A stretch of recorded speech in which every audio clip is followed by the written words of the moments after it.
I thought No. my Halloween candy was going to kill me when I was a kid. Seriously. Make this Turnip happen. spiced latte. It just doesn't have the same ring to it. Ooh. They do make turnip wine in Scotland. That is a thing. It's Scotland. They'll make alcohol out of anything. Yeah. I apologize, Turnip Joe, beer. but I'm not going to your new cafe. Odell's turnip coffee.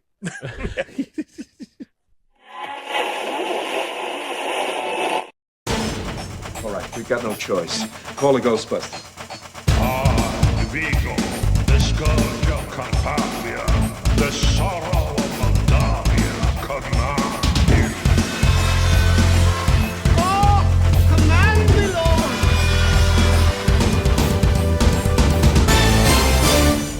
I collect spores, molds, and fungus. Get him up! It's frosted. It's slime time. All right, welcome everyone to a very special episode of the Hudson Valley Slime Time.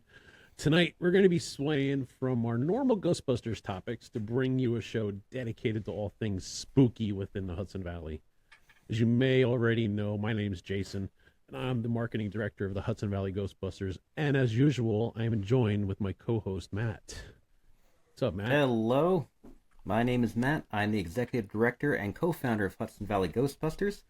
We are a 501c3 nonprofit organization that raises money for charity in the Hudson Valley area.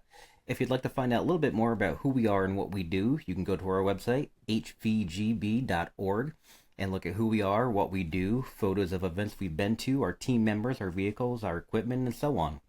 Additionally, you can also go back to some of our previous episodes, specifically episodes 1, 2, and 3, where we go a little more in-depth into what it is we do. And remember to subscribe to our YouTube channel and also hit that like and share button. We're going to tell you that multiple times because we're going to try to get that out there. Tonight, we will most certainly be visited by our trivia master, Corey, for a There Is No Dana, Only Zool trivia segment. But right now, we are joined by a couple of our members, Joe and Shaun. Welcome, guys. Hi, guys. Howdy, howdy. Hey, how's it going? Great.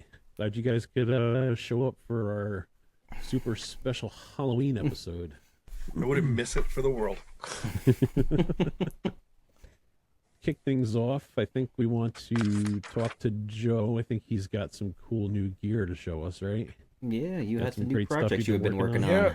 So, yeah, I felt inspired by a video I saw on YouTube, or a couple videos I should say I saw on YouTube. First, when Frozen Empire was still yet to be released, I know Tested did sort of a behind the scenes on some of the props that they were going to be working on and showing in the movie. And then one of the Boston crews, they were working on building the same prop. So I took some calls from that and built the chomping CD player from Frozen Empire. That's cool.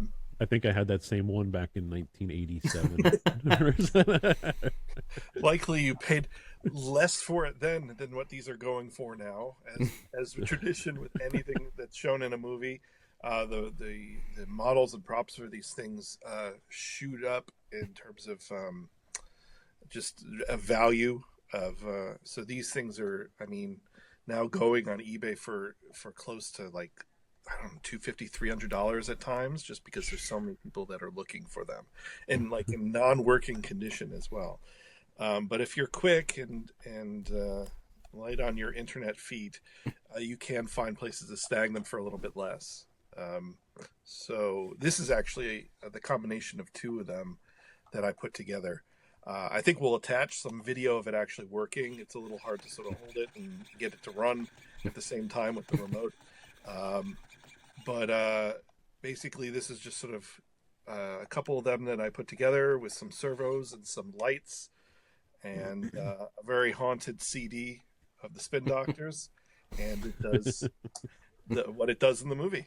It goes for your fingers. So yeah, it was a fun build, a really fun sort of project to work on. And I can't wait to sort of, it hasn't made its public debut It's sort of the first time I'm showing it out, even outside of this group. So can't wait to show it off at the next con or whatever we do. Yeah, I saw the video you shared with the group, and that thing looks awesome. I can't wait to see it in person. Yeah. I'm amazed you got servos into that little tiny compact disc player. They work. There's a lot of dremeling. I'll put it that way. Now, does it still run on double A's, or do you have to feed it like souls or something? Oh, it runs on souls now. This yes. baby's nuclear, man. But yeah, it's great, and I'm still putting little finishing touches on it, and it's still as with everything, it's always a work in progress. There are upgrades to the upgrades, so I can't wait to there's things I still want to do with it, so it'll ever evolve. Very cool. Well, thank you. That's awesome. Some of you guys, most of you, everybody actually, just comes up with some amazing things and blows my mind. I don't even know where you guys get the time to do this stuff. Yeah, a lot of late nights. Okay, now we are going to kick it over to our quizmaster Corey for a segment we call "There Is No Dana, Only Trivia."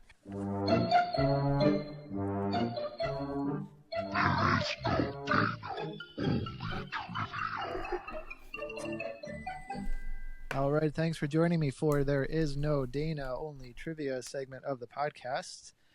The trivia rules are simple. I've written 5 questions, each one worth a maximum of 20 points. You could also receive 10 points for partial correct answers. Make sure to write them down as large as possible and each one on their own sheet of paper. That way you can show the camera during the answer segment at the end of the podcast. Any questions? You're the one with the questions. I am. Yeah, you got all the questions. How y'all feeling? We don't know what to expect, right? Hopefully we No have idea. the answers. All right. Okay, question number 1. What was the name of the real-life Hessian soldier that inspired Washington Irving to write The Legend of Sleepy Hollow? Is it too early to quit? There's also a bonus 10 points if you can also get the name of the battle that he was reported to have lost his head.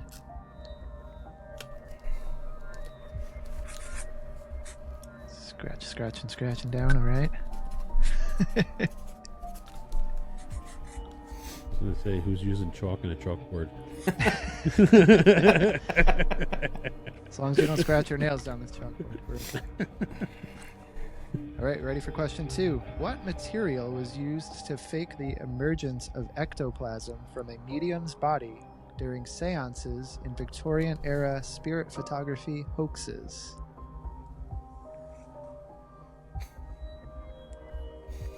Could you use that in a sentence? Can you spell it?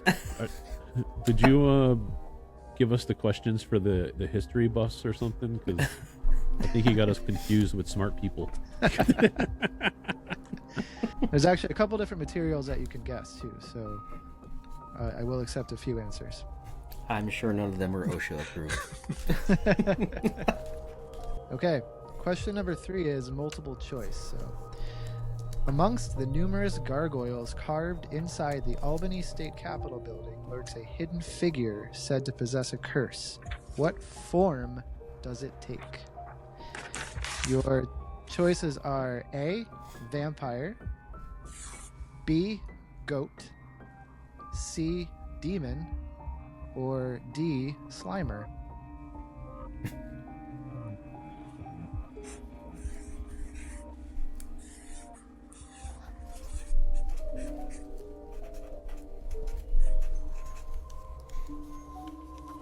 I don't know, maybe trivia is more fun like in a bar with beer. I don't know. It's way more fun when I know the answers. Question number 4. What ancient Celtic festival does modern-day Halloween get its roots from? Ooh, everyone started writing real quick, so that's a good sign. Which film is considered to be the very first zombie movie ever?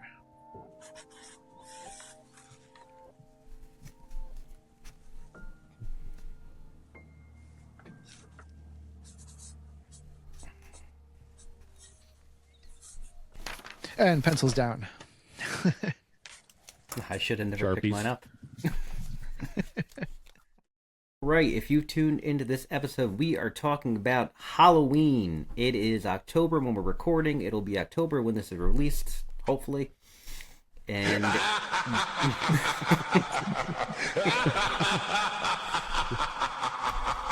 What should we pay for Vincent Price? yeah. Thank you, Vincent. That probably just cost us a copyright strike. Oh. So yes, we are talking about Halloween. We are Ghostbusters. We inherently love the spooky and the supernatural. Most of us, all of us, we love Halloween. It's not really a holiday, but it is our favorite holiday. I don't really decorate for Christmas, but I go all out for Halloween. It's a holiday. It is. We can tell. What, that? No, I threw that together in like 15 minutes. But yeah, we are going to be diving into Halloween lore, its beginnings, where it's become, Hudson Valley Halloween lore, our favorite movies, traditions, stories, everything Halloween is on the table. We're talking about it all, and we're going to start with Jason, who is going to go through his 4 pages of research talking about Halloween. All right, all 4, like I said before, all 4 pages are not, well, they're all different things, you know. But yeah, I mean, Halloween dates back, you know, a couple thousand years. You know, it has its roots in the ancient Celtic festival of Samhain, which is how most people pronounce it, but it's actually Samhain. It's how it's pronounced, if I'm not butchering it. I think that's. But yeah, it's a pagan religious celebration to, you know, that was to welcome the harvest at the end of the summer. People would light bonfires, wear costumes to ward off ghosts. Like I said, it originated about 2,000 years ago, so it's been around a while. Date back to the 8th century, though, the church sought to replace the pagan festival.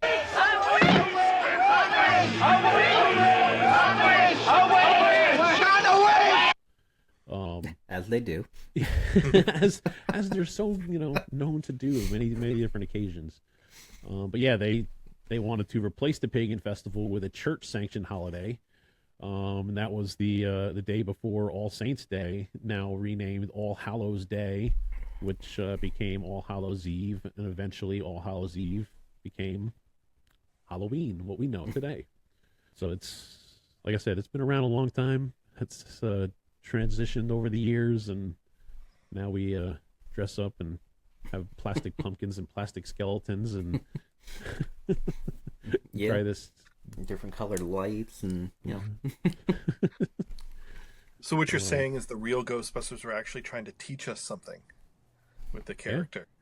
Mm-hmm. I feel like they always were. I found out a lot of supernatural information watching the real Ghostbusters. I don't know if it was accurate, but I learned a lot. Does anyone know what the original jack-o'-lanterns were carved out of? Actually, I do. Yeah, it was turnips, right? They originally Yes. used turnips. Yes, they did. I've carved one, and it takes twice as long, and I recommend using a Dremel. But, that would ward away the spirits. But I mean, I guess it's better because you can hold it in one hand and carve instead of having to put a pumpkin on a table. It's a bit like whittling a block of wood. So probably have a little bit more easier chance of cutting your hand a little bit when you're doing it. If they're, you know, seeing how you're smaller in your hand with a sharp knife or whatever it is you're using. The Headless Horseman is lucky that we switched over, because otherwise he'd look like Bob from Beetlejuice. People would be laughing instead of being afraid. Like, yeah, no, they. That's gonna live rent free in my head now. That image. When you have a bunch of them, like pumpkin bombs, like the Green Goblin has in Spider-Man, he just keeps pulling them out of the bag and replacing. Yeah. Keep pulling different ones off his belt or out of his cloak, and off of the horse's saddle. Does he have different faces for different moods? Okay, this needs to I be. just a got thing. hit by a happy turnip. You like Does that mean I was a good boy? Now are they flammable? We need to test this. Can't turnip happen. spiced latte. It just doesn't have the same ring to it. Ooh. They do make turnip wine in Scotland. That is a thing. It's Scotland. They'll make alcohol out of anything. Yeah. I've heard it's horrible, unless if you're a 98-year-old Highland farmer. But I mean, what Turnips you and have porridge, behind you right? looks like an oversized rotted turnip, Jason. Over This your guy left or ear. that guy's head? You want to know the legend behind the turnips? I know like basic. I know Stingy Jack. Yep. I Yep, it was a recall it legend. was- Yep, yeah, legend based on a man named Stingy Jack, who reportedly trapped the devil and only let him go on the condition that Jack would never go to hell. But when Jack died, he learned that heaven did not want his soul either. So he was forced to wander the earth as a ghost for eternity. The devil gave Jack a burning lump of coal and a carved out turnip to light his way. So locals eventually began carving scary faces into their own turnips to frighten away the evil spirits. Man, I love how these stories get started. Isn't it, right? Oh, one of my favorites that I'll talk about, at some point here is the black cats. That's great. Oh, that's great. I got 3 of them. You well, it's not, that's actually good, but what became of it wasn't. No, I think I remember reading this. Am I correct that like turnips became pumpkins because when the Irish immigrants brought Samhain over here, they couldn't really find any turnips, and so they switched to pumpkins? Am I remembering that right? Sounds sounds All right, legitimate. I mean, if you can't say I'm wrong, then Sounds yeah, good. I'm right. No, I can't say it. That's even if they had turnips, they realized how hollow a pumpkin was and how hollow Yeah. a turnip isn't. And, One uh, year you there know. was a sale on pumpkins. and pumpkins taste so much better than turnips. So it's like, you don't go to Dunkin' Donuts to get a turnip latte. Like. I'm just saying. Oh. Yeah, no If we ever turnip. branch out. I apologize, Turnip Joe, beer. but I'm not going to your new cafe. Odell's turnip coffee. All right. Well, since how I kind of brought it up, we'll dive into black cats. Black cats are very synonymous with Halloween, witches. Everybody's always afraid. Oh, don't let a black cat cross your path. It's bad luck. It happens to me at least a dozen times a day in my house. They cancel each other out. Yeah. So if it's odd number, I got to make sure one walks in front of me one more time. Yeah. Yep. Okay. But but that whole black cat thing, it dates way back to the Middle Ages. Really, I didn't know it went back that far. Yeah, and these, this is what they say is that these felines were considered a symbol of the devil, and it didn't help that centuries later, accused witches were often found to have, black cats, and people began to believe that the cats were, familiar with the witches and they were supernatural entities that would assist in their practicing of the dark magic.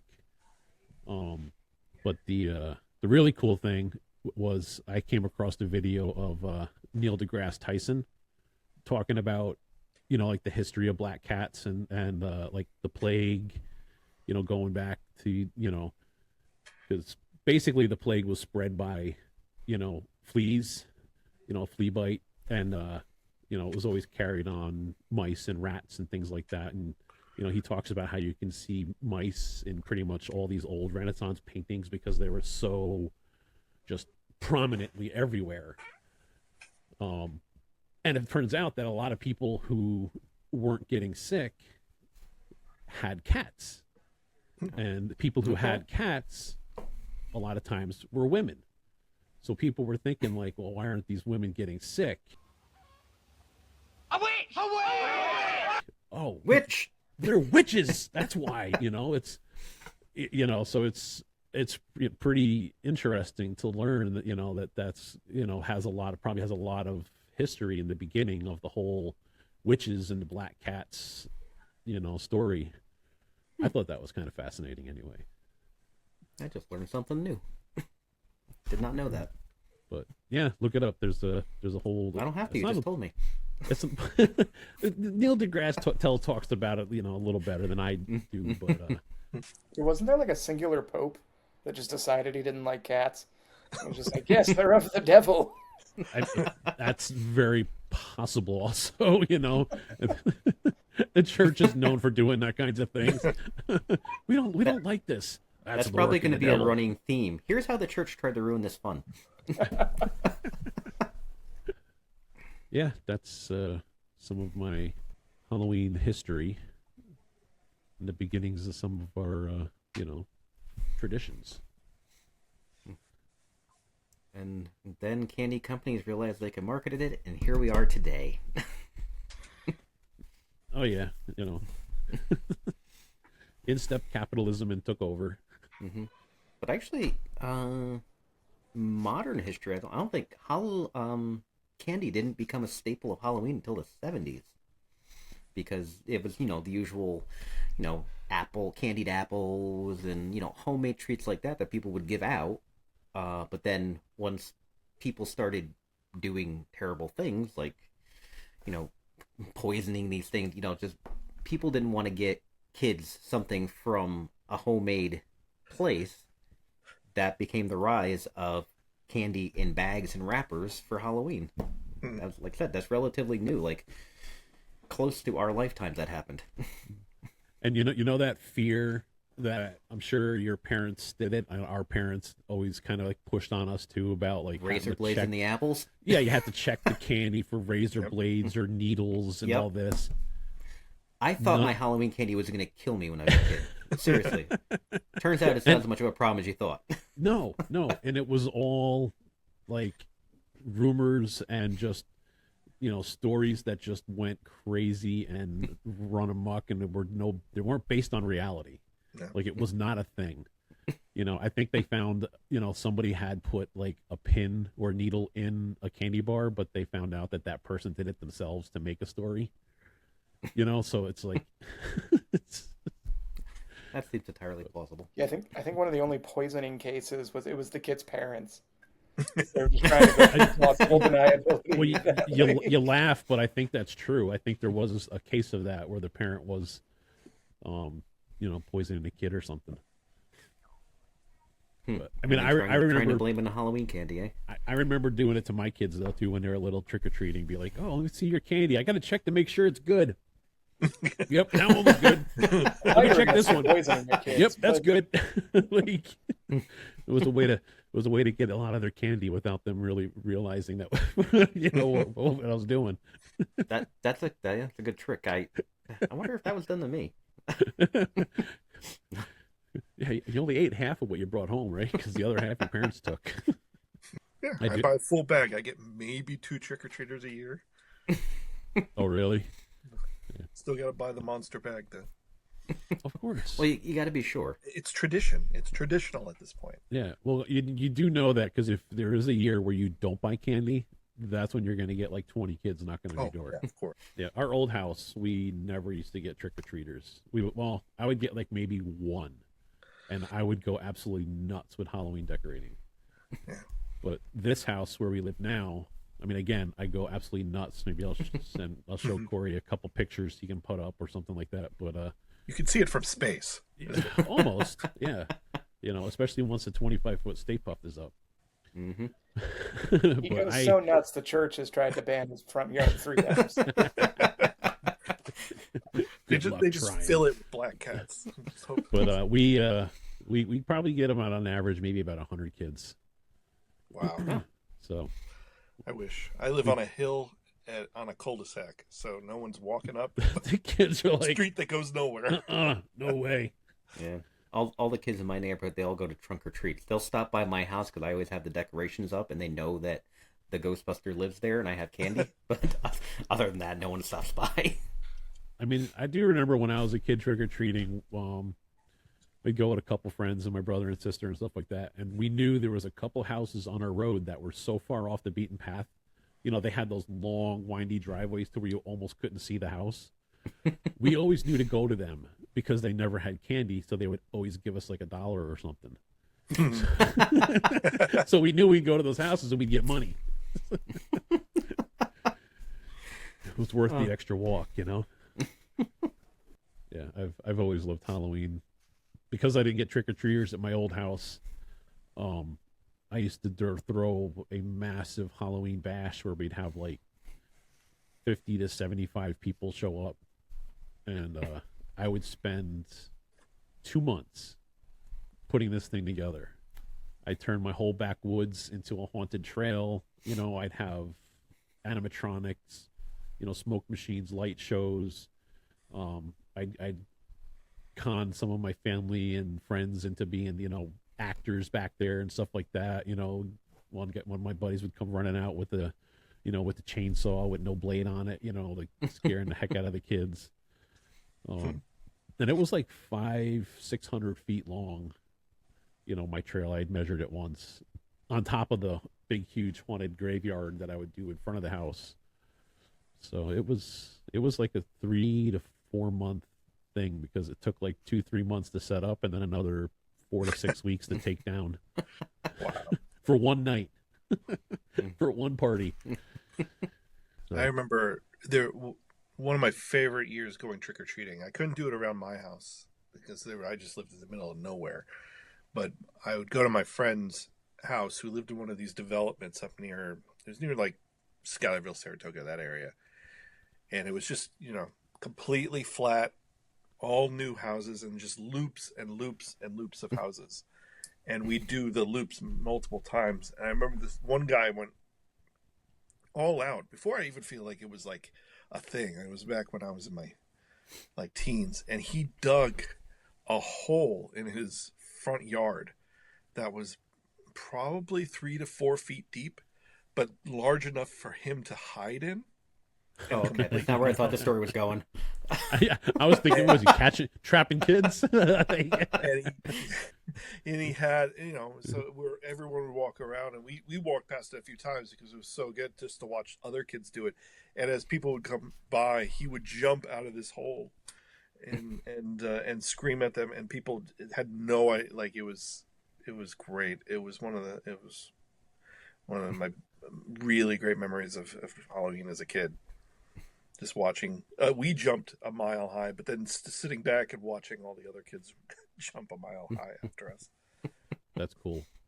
Yeah, I want to remake it someday, but years ago I had made one of my favorite Halloween props, and like all my friends' kids, they all love this thing. It was actually a guy sitting in an electric chair, and it was fully automated. You know, I had a motion detector hooked up to it, so as soon as somebody would walk near it, all of a sudden he would like start jumping up and down, and lights would start flashing, and you'd hear the electric sound, you know, shocks and stuff like that. And it was pretty elaborate, and it freaked the heck out of people because it didn't look like it was. It looked just like a static prop at first. And then of course, you know, you get closer because you're curious, and then all of a sudden this thing just starts like jumping up and down in the chair, you know. It was pretty impressive. There was a place like where I grew up. There was a house nearby. There was 2 brothers, and what they would do is the guy, his house, he would go all out decorating, make it look creepy and scary and spooky, leaning more towards like Friday the 13th, Freddy Krueger type kind of skew with that. And he had flashing lights, like bright flashing lights that would flash for like and then turn off. And they would do that intermittently. So he and his brother would dress exactly the same, like flannel shirt, machete, stuff like that. So every time the light flashed, one of them would be in a different spot. So light flash, one guy would be there, light would go off, and then next thing you know, the light would flash, and the other one's over here on this side. And they would do that, keep doing that until they crept up on people. It was freaky. Because they were, you know, built so similar. They looked exactly the same. It looked like the same person just supernaturally moving towards you when the light was out. That's cool. That's great. Hey, that's how a lot of magicians, you know, not to unmask the illusion, but a lot of times it was identical twins. Like, how do you get from there to there? You know, that was their secret. But when is the prestige? I was just Yeah. gonna say I don't want to ruin the story of the movie The Prestige, but that was a great movie. It is a great movie. It's one of my favorites. As far as movies about turn of the century magicians go. I had actually started a project not that long ago to try to collect ghost stories from my town that I live in, of Waterford. And one that came up by two separate people that had not had the experience at the same time was both of them town tradition. You get drunk or high and you walk the train tracks at night and hopefully you don't get hit by a train. And a lot of people would stop when they would get to the bridge that connects Waterford to the neighboring town of Cohoes. And two separate people reported that when they were at this bridge, usually hanging out, they would see like a shadow figure of some kind run past them on the tracks and then nosedive off the bridge. And both times both people kind of reported that they, were expecting a splash or something, and they would shine flashlights down if they had them or use their phone, and there wouldn't be any evidence that anybody ever jumped. So I did try to find if there had been any jumpers, which there was from the road bridge, the normal traffic bridge that connected the two towns. But nothing from the railroad bridge. But two different people that do not know each other told me the same story, so I thought that was really peculiar. Also, fun bonus story. Corey is a photographer and was once had a model in kind of like a goth outfit on the traffic bridge, and the model thought it would be great to stand on the railing and hang off this lamppost. And next thing they know, they had both towns' police on both sides of them with negotiators trying to talk her out from jumping. So they almost confiscated the camera too, but he got out of legal trouble there. The other local one, I'm not going to say the address of the house or the town it was on just for privacy reasons. I was asked to keep that under wraps for them, but there was a house that I had actually spent a little time in as a child because I knew the family, where they always described her as the witch, but was haunted by a female entity that would usually try to get whoever was visiting the house onto the other side of the house. It was kind of a duplex situation.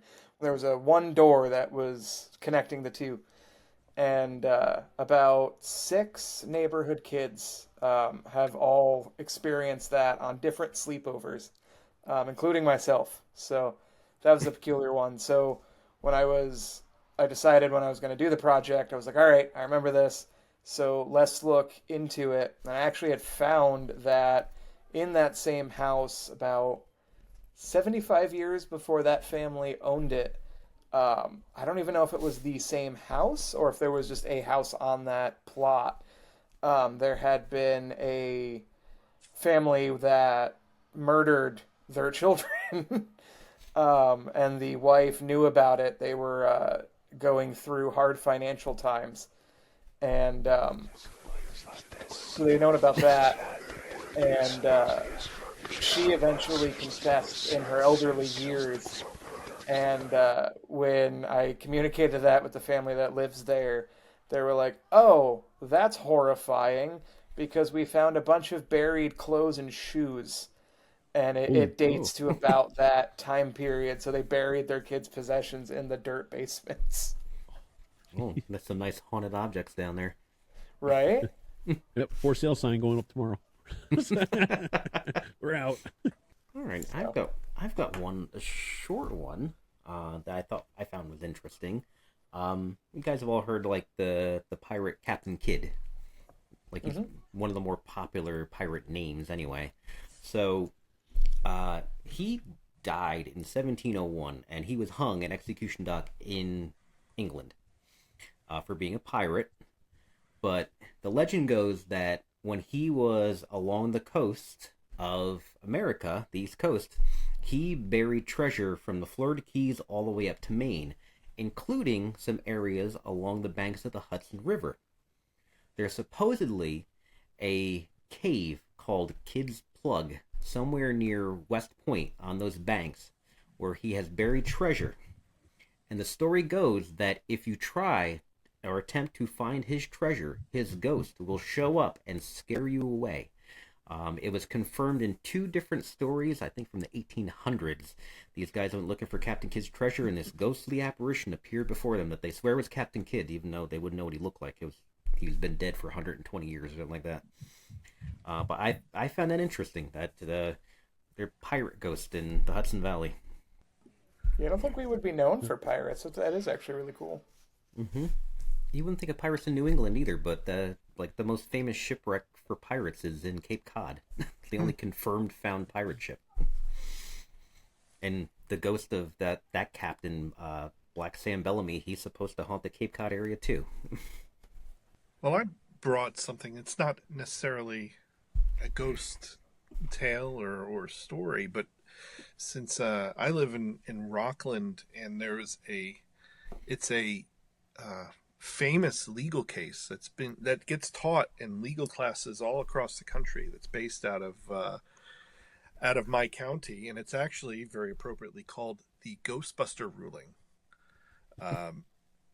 And this is a really interesting case. It's one of the only, or one of the first sort of legal admissions, you might be able to call it, of an actual haunting or of ghosts. So the story goes that this happens in Nyack. Nyack's about 20 minutes from me. And overlooking the Hudson, there's a street with a house on it. And this house is a rather large house, I believe, is built sometime in the 1800s. It was used as a vacation house by a family for quite many years, and then went abandoned for a bunch of years. And while it was abandoned, it got known as sort of the haunted house on the block, just because of it kind of went into disrepair a bit. And the local kids would say things like they would see things in the windows moving around. And a family bought it in, I believe it was around the 1960s. And when this family bought it, they weren't really aware of any of the talk about it. They sort of, the husband was a businessman from, I think, Manhattan, and they had, put together some money, and they wanted to put down roots close to the city, and they bought this house, and the woman, his wife, that was spent the most amount of time in this house, heard one day from some of the local school, kids that are wandering around, that they're asking her, like, when they saw her out front, it's like, you bought the haunted house. And she asked them some questions about it, and she didn't really think anything of it until things started to happen. There were, apparently all these occurrences, and she wrote about them in such things like Reader's Digest and stuff, but these things that happened there were all relatively innocuous. There were presences in the house. Once or twice she would actually see the full form of someone or something, but most of the time it was very fleeting. I think she said her first time she saw something was like a foot or something disappearing down a hallway. But all the interactions, I think she said, except for one, were very sort of, she was painting and asked as she's painting like the ceiling or something, she's up on a ladder, this apparition appears, and she asked it if they liked the color that she was painting the ceiling, and it nodded. And so there are a lot of things like that where they were just kind of present. There were reports of, her daughter would report that she would be awoken the same time every morning by her bed shaking or something like that. until she kindly asked the ghost to stop doing that, and then it stopped happening. But what this came down to in terms of the Ghostbuster ruling was when they came time to sell the house. I think they were going to move somewhere else to retire, this family, and when they were selling the house, this other family got as far as putting the deposit down and everything. The people selling the house, the woman who was selling the house, told the broker to make sure that they explain to the people that this house is haunted. But it's very, they shouldn't be worried about it, but it is. She wanted to make sure they knew, and the broker said that he had called up the person, told them this fact, and the person didn't really take them seriously, and even made a comment, since this was in the 80s, of, oh well, maybe we should call the Ghostbusters. And then they went to go buy the house, but then ended up wanting to back out of the deal when they found that this thing that she had been telling them was something that was widely known, that she had written stories about it, again, in like magazines and things, and it may affect the value of the house, the same way that if there's and they felt that the same way that, like, if you have a house that a murder was committed in, you actually, for a certain amount of time, depending on what state or jurisdiction you live in, you have to report that, because that type of story affects the actual value of the property that you're buying. And so they were trying to back out of the deal and ended up suing to try to get back the nearly, I think, $30,000 that they put as a deposit on the house. And so this went up to the New York Supreme Court eventually, and they ruled on it, saying that as a matter of law, this house is haunted, and that should have been disclosed, which it wasn't. And so they actually ended up, I think they ended up sort of settling or finding a deal where half the money was returned to the people, and allowed to be, then back out of the deal. But it's sort of cited as one time in law, although some, lawyers and people who analyze this say that it was slightly tongue-in-cheek by the judge. And then in subsequent times where things were brought to court, this was actually overruled. But it's still, in a lot of states still have similar laws on the books, where if something is promoted about a house like this, that they have to then inform the new tenant potentially that it's something that may affect the value of it. But just because it happens so close here, and it being named after our our fascination of the Ghostbusters, I just thought it was sort of kind of pitch perfect for this.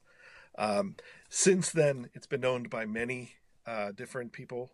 A couple, I think, there's a movie director, and it's a songwriter, and performers and things, and none of them have said that they've had any experiences since in the house. But I thought that was kind of an interesting bit of history for the area.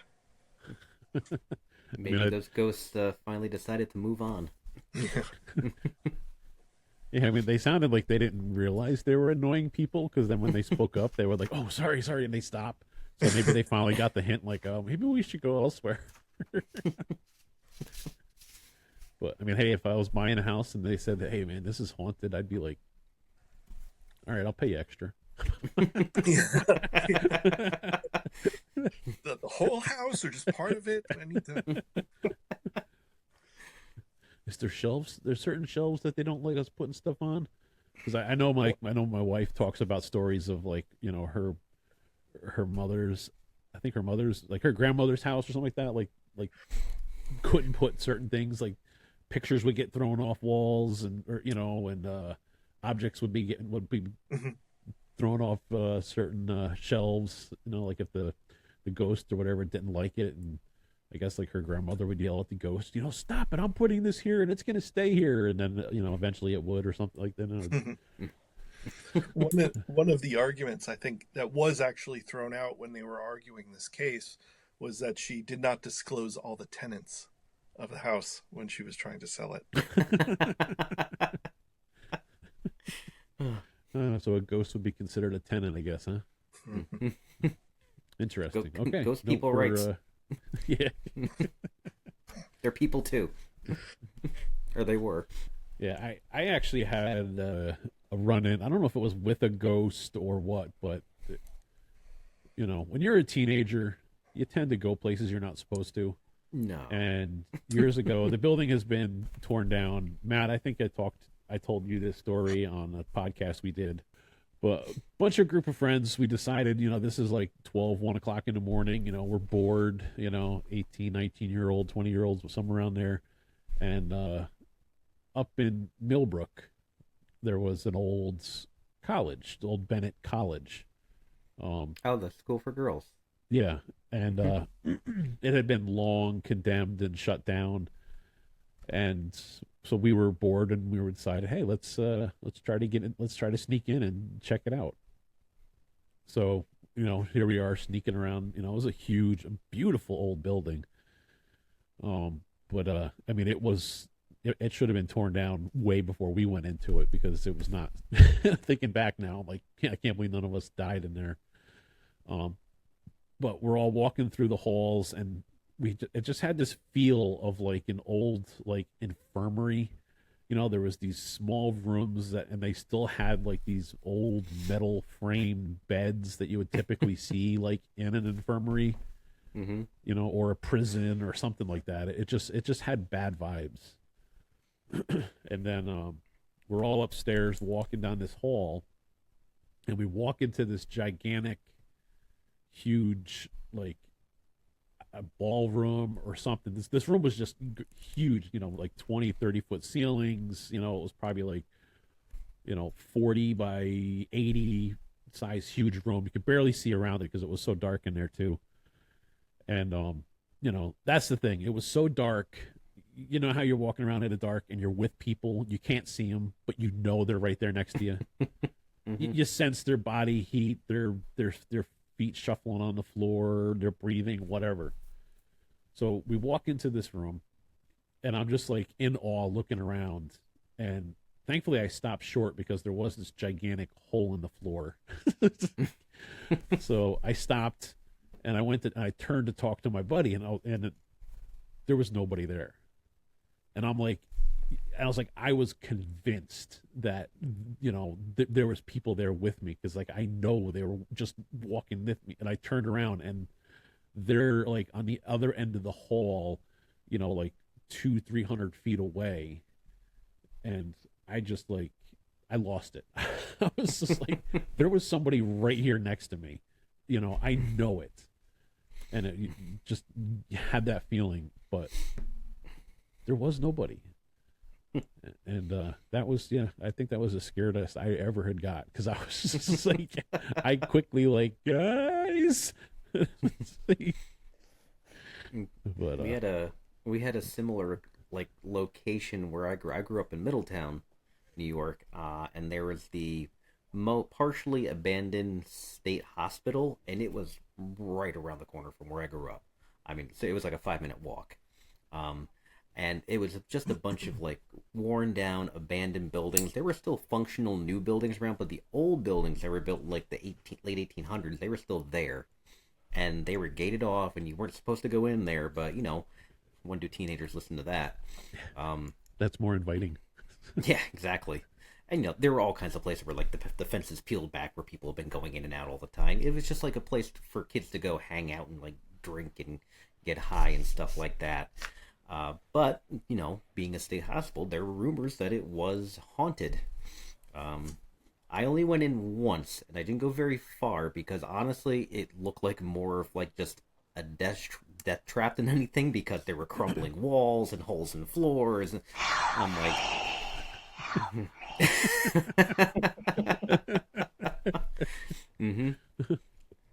But, yeah, that was my one brush with something like that, and I'm like, nope, I'm not afraid of a ghost, but I'm afraid of falling through a hole to my death. Yeah, yep. Yeah, there's just certain times when you get that feeling, and it's just don't ignore it. It's there for a reason. Run, Yeah. get away. Matt's not afraid of no ghost, but he is afraid of asbestos. Exactly. The silent killer.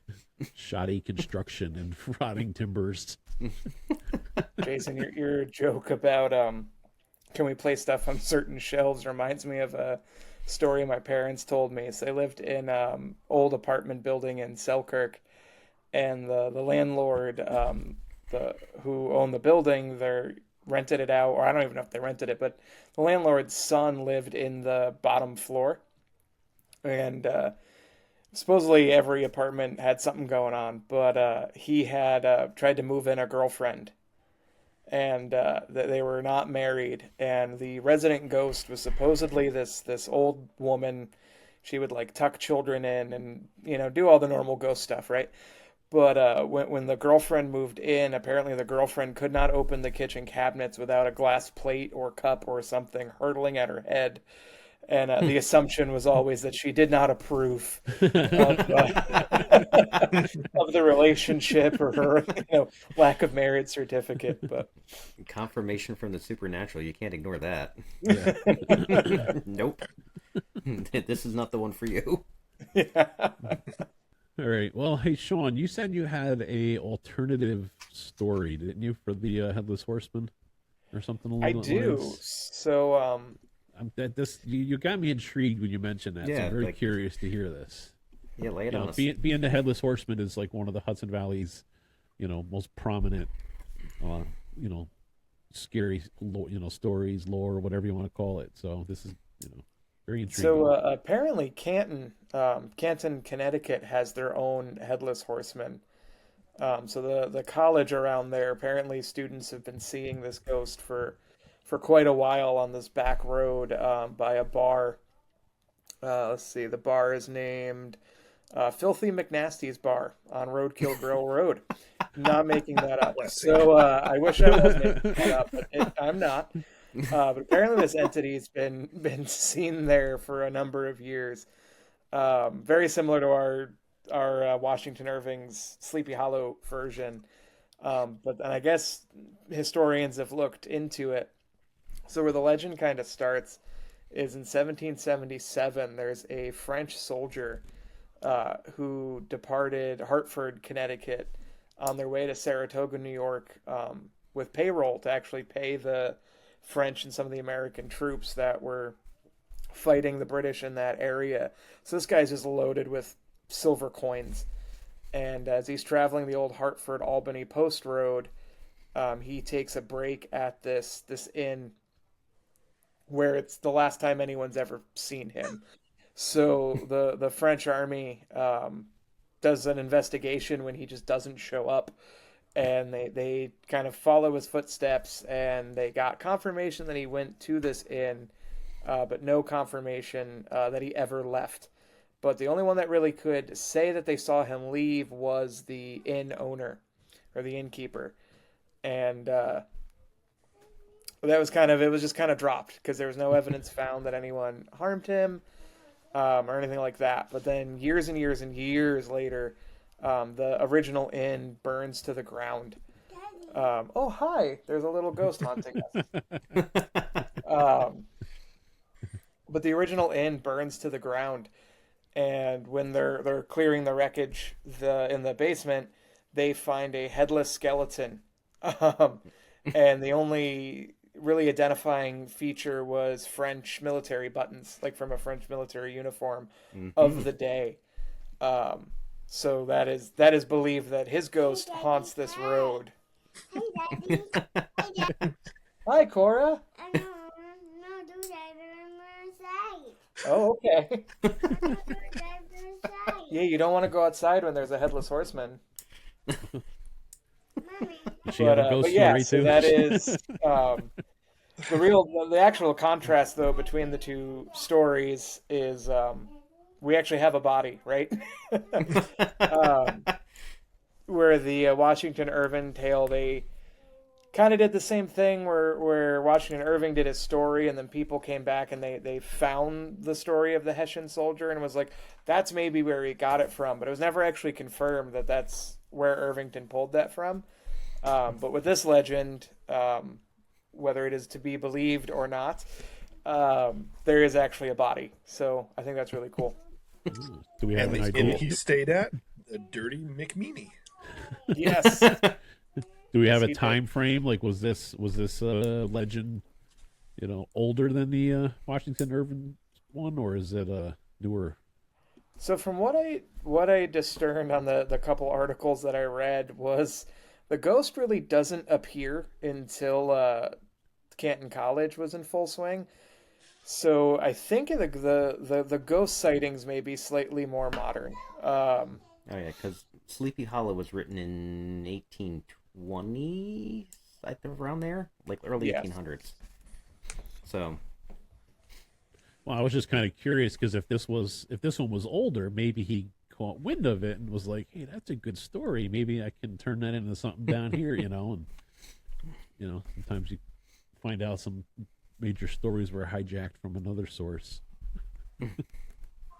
well, I guess now that we've broached the subject of the Headless Horseman, we will talk about it. I have put together a terribly over-the-top dramatic intro for this because the Headless Horseman, Legend of Sleepy Hollow is one of my favorite ghost stories just because it is so rooted in the Hudson Valley. I blew my mind when I was a kid where I found that this story took place where I lived. So I've been fascinated with it since I was a child. So we've discussed various aspects of Halloween and its associated supernatural phenomena. We've talked about like a variation of the Headless Horseman story, which is very cool. I love that story too. But Washington Irving wrote one of the most popular ghost stories there is, probably. People who don't live in the Hudson Valley know who the Headless Horseman is. There've been movies and adaptations, and there's no shortage of ghost tales in the Hudson Valley. But I would like to just play this for you. Enjoy.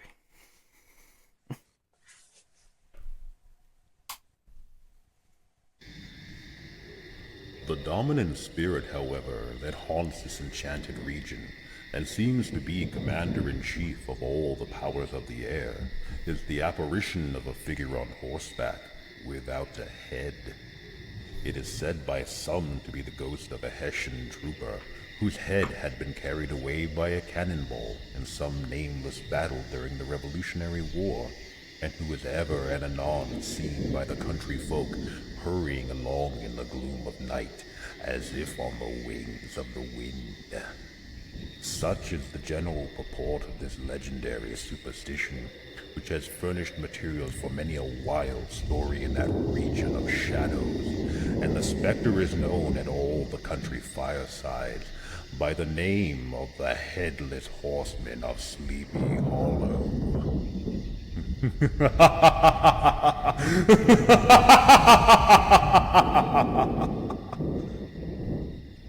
And cut.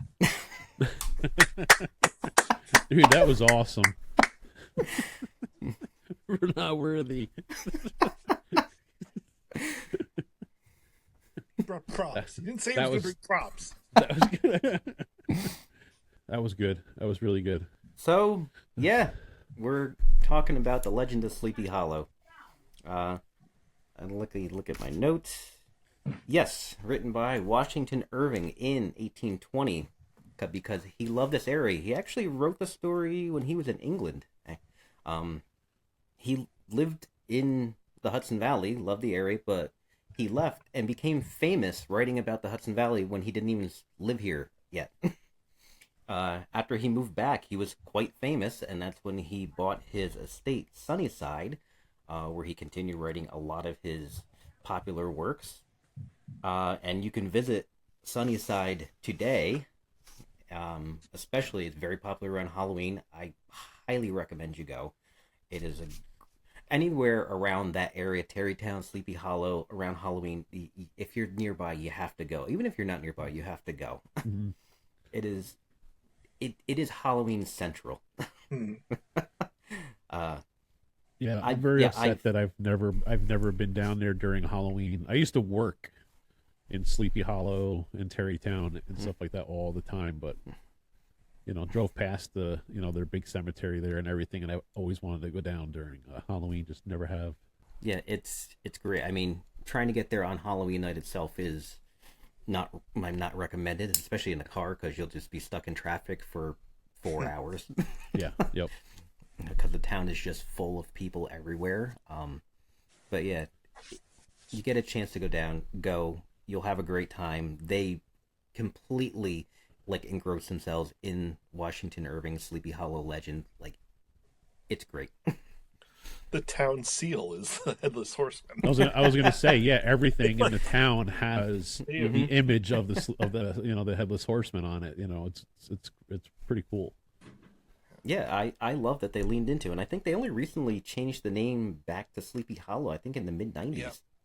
It was North Tarrytown before that. In 96, they changed it. I remember it was the year I graduated. It was But yeah, it is my favorite story. I think I love every variation of this story I've seen. I love, the Tim Burton, Johnny Depp, Christina Ricci movie. I thought that was a great, interesting twist for that. I grew up on the Disney... adaptation. Yeah. For kids, it is the perfect introduction to Sleepy Hollow. It is such a good representation. The narration is great by Bing Crosby. The Headless Horseman song is awesome. So it's arguably one of the more accurate too. Yeah, it is really. It's it's a half hour time. You can find it online everywhere. If you haven't seen it, watch it. Show your kids. It's awesome. Yeah, it's about time I watched it again. I haven't seen that. I watch it every year. I can still remember just seeing the the splattered pumpkin on the ground, at the end. Yeah, I mean that's definitely, it's not even just famous in the Hudson Valley, like you said. That's famous worldwide. That's I'm sure you go, no matter where you go, people have heard of the legend of Sleepy Hollow. Yeah, I think the only ghost story that's more popular is A Christmas Carol, which, interesting fact about that, local rumor is around Sleepy Hollow that Charles Dickens was a friend of Washington Irving, and he stayed at Sunnyside. And when he was staying there, he met one of Irving's relatives named Ebenezer, who became an inspiration for his famous literary character. I don't know if it's true. Like I said, it's rumor, but it's a cool story nonetheless. We'll run with it, man. It sounds good. But yeah, he was friends with Dickens. Dickens stayed at Sunnyside. Edgar Allan Poe did. Heavy hitters of the literary world stayed at Sunnyside in the Hudson Valley. It is a remarkable place. A lot of great writing came out of there. You want me to talk about the Catskill Witch? Absolutely. Talk about the Catskill Witch. This is a lore story that goes back, long time. Because this is back to the original settlers, with the Native Americans and stuff like that. They had the their story of the Catskill Witch was basically, they say that the Catskill Mountains was once the home of a giant monster that fed on human beings until the Great Spirit turned it to stone. The bones of the monster became a new mountain, and rainwater filled the eye sockets, forming 2 lakes near the summit. And at the peak of this mountain lived the Catskill Witch, who controlled the weather for the entire Hudson Valley. She would sometimes be seen perched on the North Mountain, creating clouds. She would basically mess with the locals by sending fierce weather that would bring floods and damaging storms to their homes if they showed her any irreverence. If she was happy, though, she would take the form of a big game, leading hunters on wild goose chases. But if they happened to get too close, she would take the shape of something terrible to frighten them off. And the Catskill Witch, she had these magic gourds she would keep at her magical place called Garden Rock. The witch would use these gourds to summon the rain. One day, a lost hunter happened to stumble across this secret place, the Garden Rock, And he saw the gourds, and he was so tempted with the thought of controlling the rain, he decided to take one of these, or I should say, decided to steal one of these gourds. In the process of stealing the gourd, the hunter tripped and fell. The gourd fell from his hand and broke open at the feet of the Catskill Witch, who had been watching the whole time. The angry witch spoke a word, and at once a massive spring flowed from the smashed gourd with such volume that the hunter was swept away and off a cliff to be smashed on the rocks below. The waters never ceased to flow, and a stream was born of the witch's revenge and continues to flow to this day and is known as the Catskill Creek. So, don't mess with her. In other words. And don't take her gourds. You know, it was a very condensed version of it. Like, there. it has little, bits of like nature in it. Like, you should control. Like, she's not just out there, scaring people. She's controlling the weather. Oh yeah, there's shapeshifters. Where Yeah.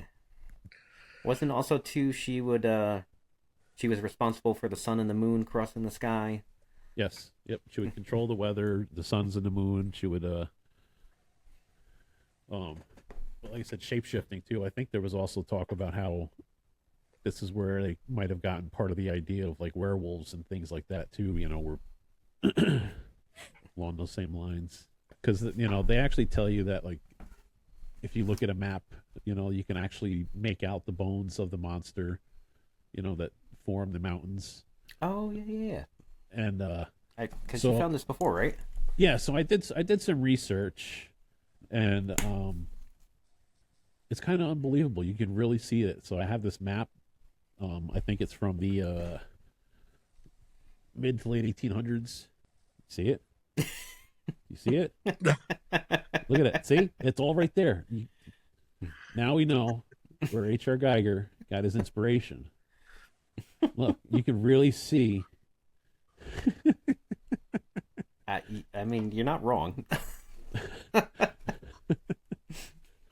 It's there. I mean, when because like they said in the other lore, they said you can look at the mountains and you can see. So I found that map of the Catskill Mountains, and that was the first thing I saw. I was like, "Come on, Shaun, you see it, don't you?" You're shaking your head, no. We know where H.R. Geiger got his inspiration. The Catskill Witch kind of seems reminiscent of the Scottish Cailleach, which is kind of like a half deity, half like nature entity of the Highlands, who may be screaming in the background to this day. I don't know. It's great sound effects. Very realistic. Yeah, I mean, that's a lot of those old folklore tales. They were brought over by people who immigrated here and got adapted and changed and for whatever purposes. And yeah, you will see a lot of similarities. And... Mm-hmm. Speaking of that, bonus points if anyone can name the original Irish Headless Horseman.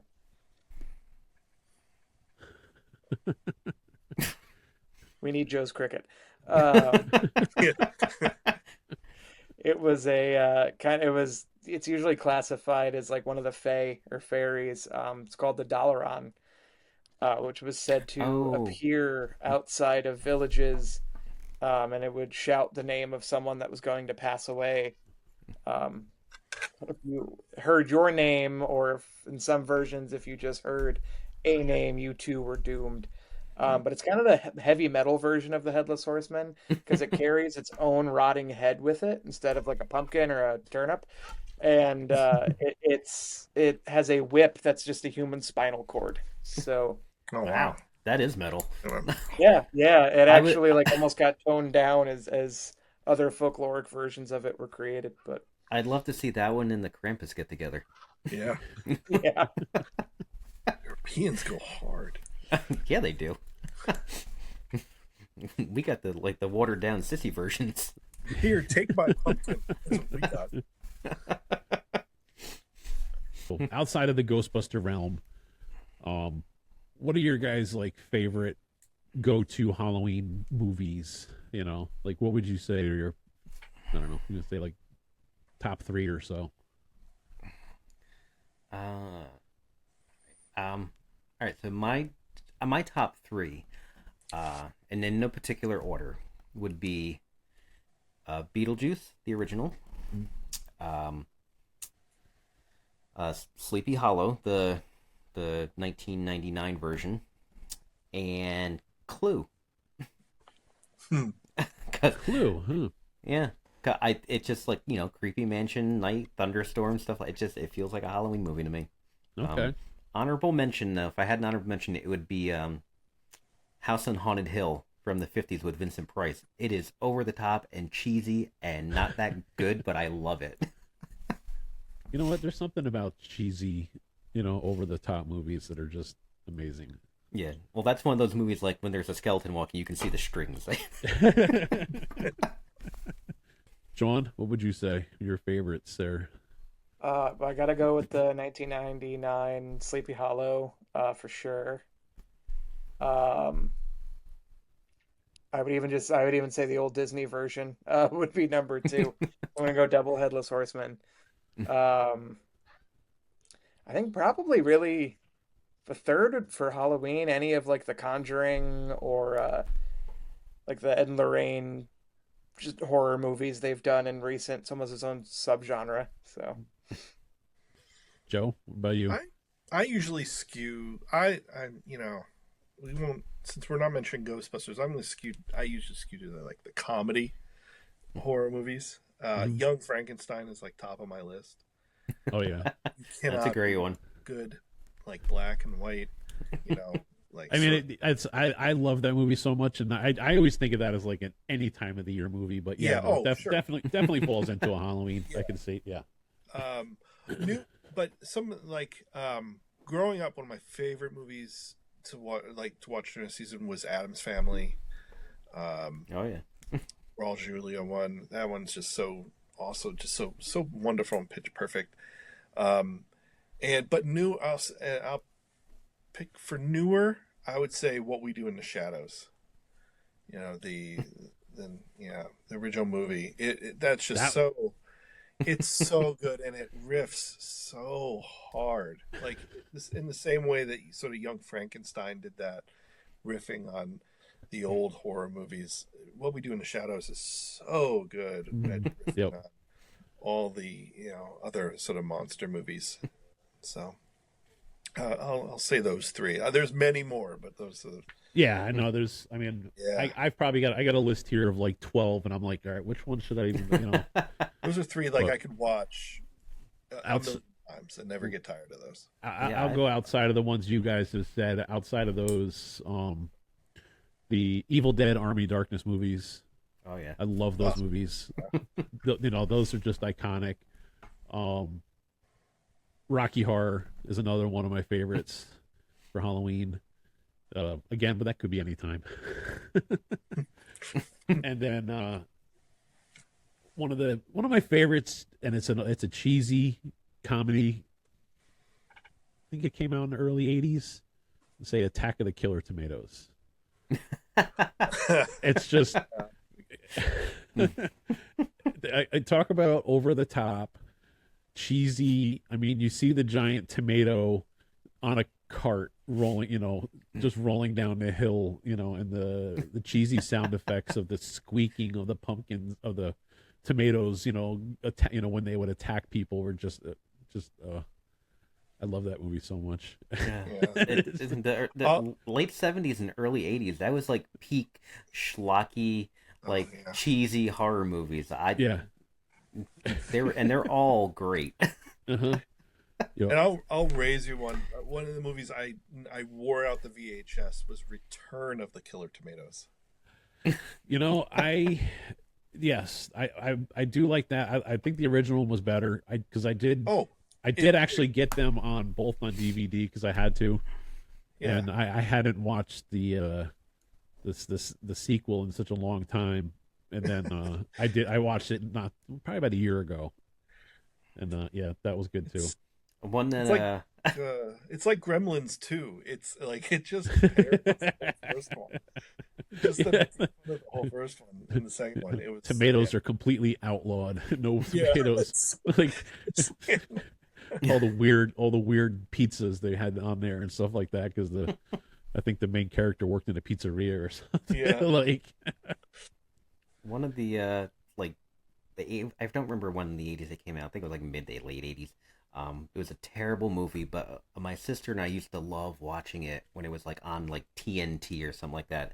Was Killer Clowns from Outer Space. Yeah. That movie is awful, but God, we loved it. I had never seen it until about 3 months ago. I finally sat down and I couldn't make up my mind on Netflix, and I turned it on and I watched it, and I loved it. It was so bad. That's just. Mm-hmm. It is a ridiculous premise. they're popcorn guns, and just a race of aliens that happen to look like clowns, and they have all like the juggling balls and the popcorn guns and the big balloons. Like this. They wrap people up in cotton candy cocoons. And another movie that I really enjoyed that I haven't seen in a while, and it popped up on my list when I found it, was Idle Hands. You guys ever see that one? It had Seth Green. Yeah. I've heard of that one. I've never seen it. It's very reminiscent of like Evil Dead because the main character, his hand becomes haunted and starts killing his friends and everything like that. But even though but his friends come back to life and stuff like that. It was interesting. Oh, one more. Just calling out one more because it's just in my own sort of canon. It's Ghostbusters adjacent. It's The Frighteners. Oh yes. Oh yeah. Michael J. Fox. That is some of my favorite ghost effects ever. That is a brilliant horror / comedy movie. Yeah. Yes, that was one of my favorites too. That was on my list. So this might ruffle a little feathers though, and I have to say, A Nightmare Before Christmas, I can't get behind it. I tried. I don't disagree. I've tried. It has great music. Yes. Yeah. The music is great. Some of the characters are really great in it, but the story just doesn't like hold up. Like it just, I don't know. There's something about it. It just doesn't flow well. And after like 30 years, I still can't decide if it's a Christmas movie or a Halloween movie, and I don't know when to watch it, and it feels wrong each time. Yeah, just watch it on Thanksgiving, and it's perfect. Yeah. Oh, you got to split the difference. Yeah. But I mean, like you said, the music, like the song "This Is Halloween" is like one of my favorite Halloween, songs. I think my favorite's the Oogie Boogie song. So, but yeah, no, I know a lot of people love that movie, but I just can't get behind it. It's either love it or hate it. I think is it about time to bring Corey back so we can see how we all did on the trivia. Okay, we are now going to go back to our Quizmaster Corey for the trivia answers for There Is No Dana, Only Trivia. Take it away, Corey. Hey, thanks, Matt. Hope everyone's having a good time so far. So we're going to go right into the questions again, and we'll reveal the answers. So everyone have their answers ready to show the camera. So question number 1 was, what was the name of the real-life Hessian soldier that inspired Washington Irving to write The Legend of Sleepy Hollow? All right, go ahead and show your answers. I said no idea. No more. Eddie No More. I did, sir. Not a lot of Can't read what Shaun's got there. Yours. What does it say? It's flipping it backwards. It was Chris Walken, and then the bonus was Unknown Skirmish. Did anyone know the bonus? Nope. No. Okay. Well, so the answer is Christian Range was his name, and he was reported to be killed by decapitation during the Battle of White Plains in 1776. Oh, okay. Question number 2. What material was used to fake the emergence of ectoplasm from a medium's body during seances in Victorian-era spirit photography hoaxes? Go ahead and show your answers. Trying to. Question mark. That's- Jams and Is fruit. mine showing backwards? No, No. I have my backwards. Oh, okay. Yeah. Okay. Unfortunately, no one got that one either. The answer was cheesecloth or gauze. I would have also accepted muslin. So See, supposedly, I was thinking fluid like. So was I. yeah.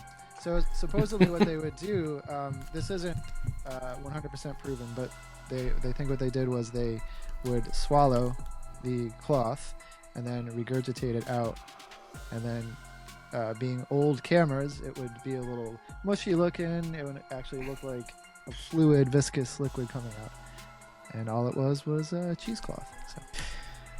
Okay, question number 3 was, amongst the numerous gargoyles carved inside the Albany State Capitol building lurks a hidden figure said to possess a curse. What form does it take? Can't get my answer yet. It's the only one I knew. I went with goat. Shaun went with And C. Sean's answer was C. Yes. Okay, Shaun got that one right. So in the Albany State Capitol building, there's a very tiny demon carved amongst the many, many stone carvings throughout the building. I like the answer of a haunted goat better.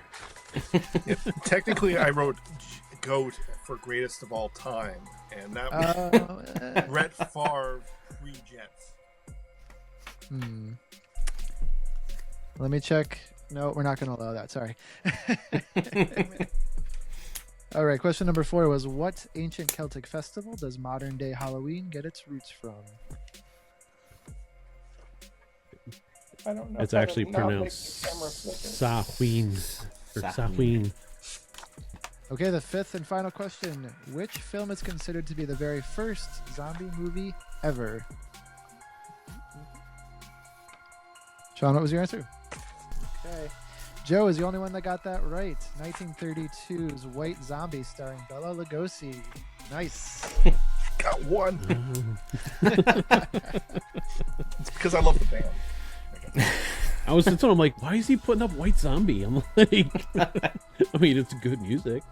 But I was quite sure that that's what everyone else was going to put, was that one, because that is, for most people, considered probably the first, but it was not the actual first zombie film ever. So, okay, tallied up the answers. Our winner is Shaun with 40 points. Yes, congratulations. And everyone else was a 3-way tie. 20 points and 20 points. Nice job. Race to the bottom. That was a hard one. I think I've tied for last in almost every episode so far. So, all right, guys. Well, thank you very much. That was fun. Thank you, Corey. We're always a blast. Yeah, thank you, Corey. I appreciate it, and I will talk to everybody later. I did have it little up on the Samhain one. Samhain. I was like, yeah, just research that. It's like, not that it helped me really, because I still tied for last. Right there with you. All right, that is going to wrap up our Halloween special episode of Hudson Valley Slime Time. If you enjoyed listening to us and the things we've talked about, please do like and subscribe, and be sure to share with all your friends. If you have any questions or comments, you can reach out to us by email, podcast@hvgb.org. For more information about booking Hudson Valley Ghostbusters for one of your events in the future, you can contact us through our website, hvgb.org. Plus, you can follow, like, and message us on Facebook, Instagram, YouTube, and the platform formerly known as Twitter.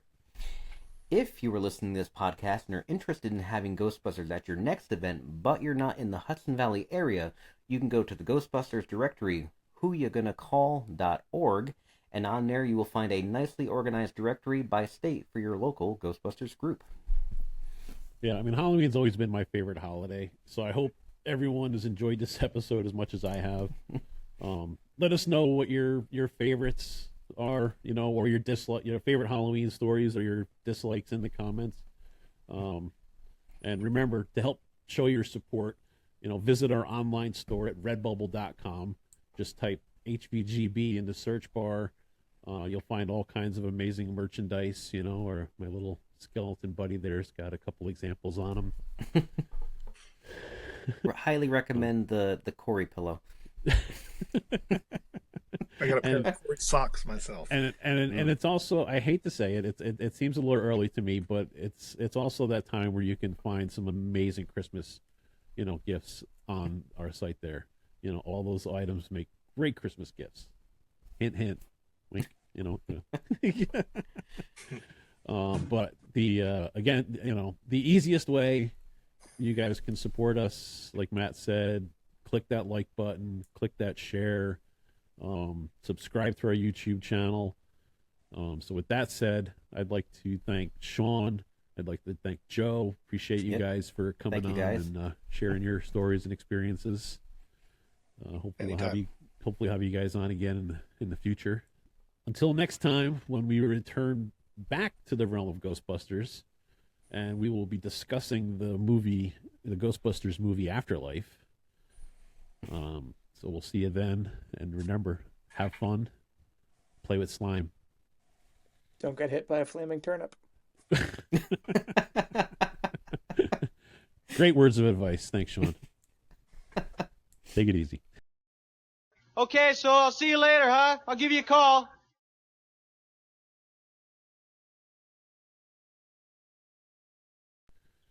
But it was more crickets. Is it that bad of a story already?